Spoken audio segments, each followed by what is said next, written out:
Hi, stop shooting on yourself.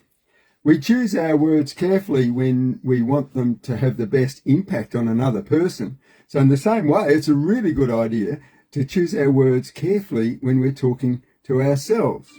One word that should only be used sparingly is the word should.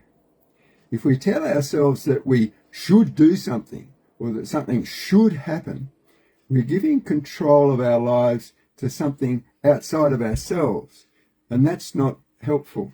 Just stop for a minute and tell yourself that you should do something and note how it feels.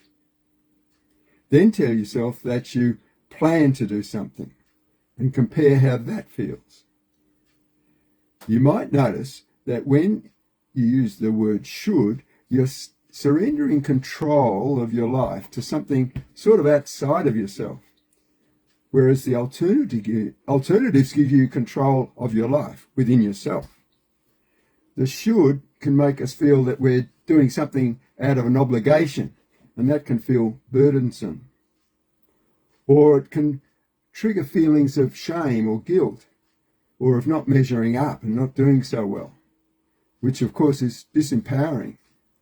That's not really the right way to talk to yourself, when you should be talking to yourself with compassion and encouragement, as if you were talking to a young child. If you talk that way, you're contributing to your feelings that the world is an unsafe place, and that's not constructive at all.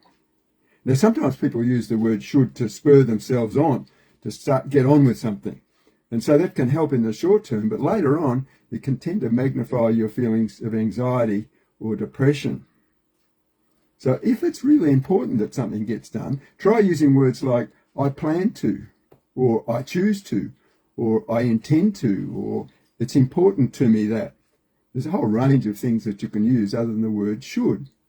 Wherever possible, give the words that you use in your own self-talk a spin so that they are encouraging and compassionate and positive.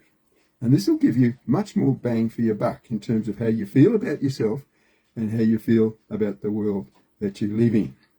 Now, of course, a lot of people suffer from inner struggles way beyond what we're talking about here. And if that's the case, feel free to get in touch with me and we can have a chat and I can talk about the ways in which I can help you. Okay, thanks for that.